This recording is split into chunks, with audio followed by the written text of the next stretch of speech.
Hello, what's up? Your best here. Matagal ka na bang nag-aalaga ng mga halaman? Ano naman ang dulot nito sa iyo? Aliwan? Pampalipas oras? Pampaswerte?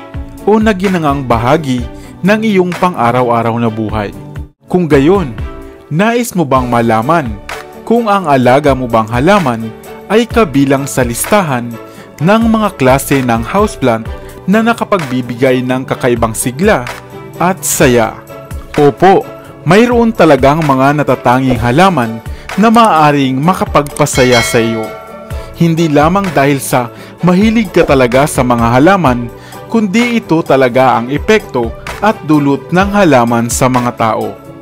Narito ang 10 sa mga halaman o mga houseplant na maaari kang mapasaya. At ito nga ang kailangan natin ngayong marami tayong problema, mapapamilya man yan, pag-ibig, trabaho o pera.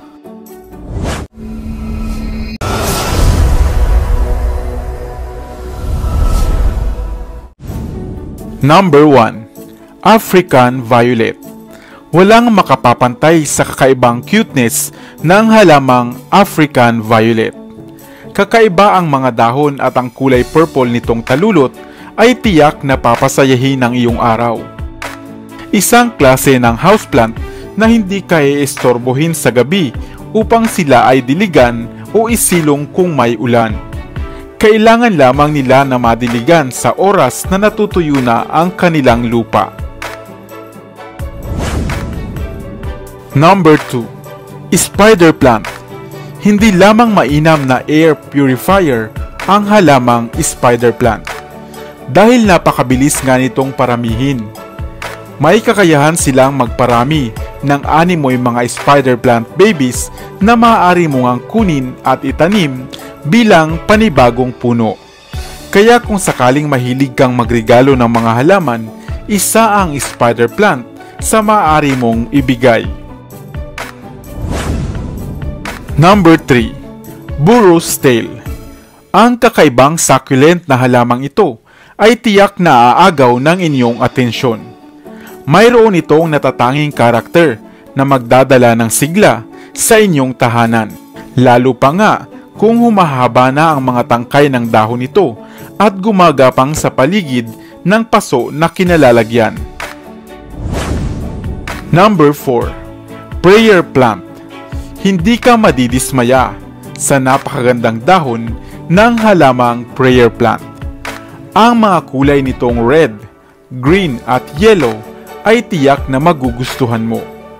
Isang klase ng houseplant na animoy mayroong photoshoot na kung iiwanan mo nga ito sa silid ng ilang oras ay tiyak na sa pagbabalik mo ay iba na ang posisyon ng mga dahon nito. Number 5. Peace Lily. Kung palagi ka namang depressed at matamlay, ang kailangan mo ay hindi lamang gulay, kundi pati na rin ang halamang Peace Lily. Nagtataglay ito ng calming effect at maaliwalas na ambience sa isang silid. Mainam rin itong ipwesto sa mga yoga room dahil isa itong air purifier. Magpapakalma ito sa iyo at magbibigay ng sariwang hangin.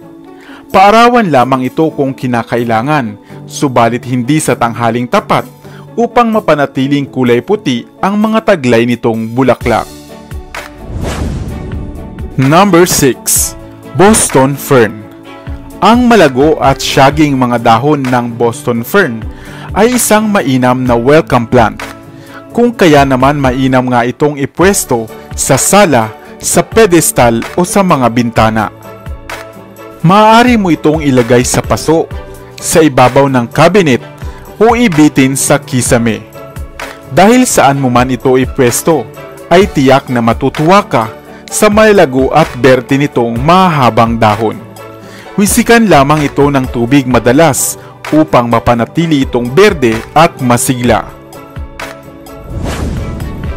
Number 7. Echeveria. Isang really succulent na halaman na kilalang kilala nga ng karamihan. Trending ang halamang ito dahil sa maganda at masarap pagmasdan nitong mga matubig na dahon.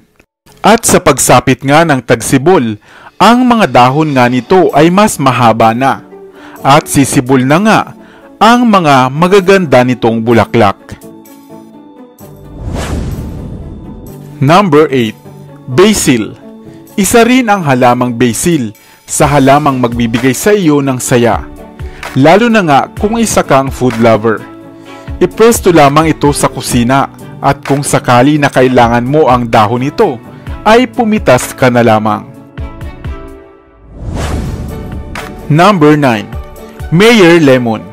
Isang klase ng halaman na takes time upang mapabunga. Ang halamang lemon tree ay isang halamang magbibigay ng sigla at saya. Ang makulay at mahalimuyak nitong bunga at lunti ang dahon ay animungay nagmula pa sa painting. Ang halamang lemon tree rin ay isang mabisang pampaswerte. Kung kaya naman, mainam na magkaroon ka nito sa inyong tahanan. Number 10. Lavender.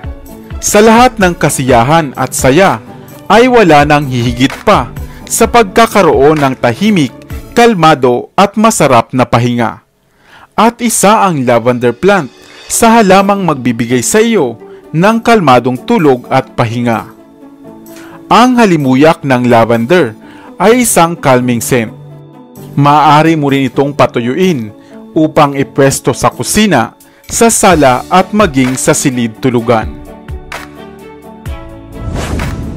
Kaya kung nalulungkot ka ay mag-alaga ka na lamang ng mga halaman.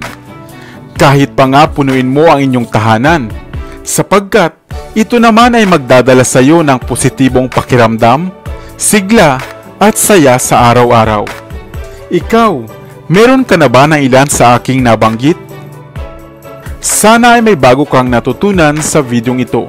Iwan ka naman ng comment sa comment section sa ibaba.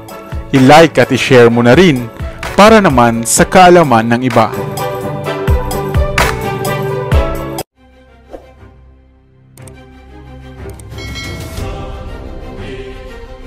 Para sa mga kakaibang kwento ng inspirasyon, kaalaman, hiwaga at misteryo, ako pa rin ang inyong lingkod, ang inyong best para sa Best TV.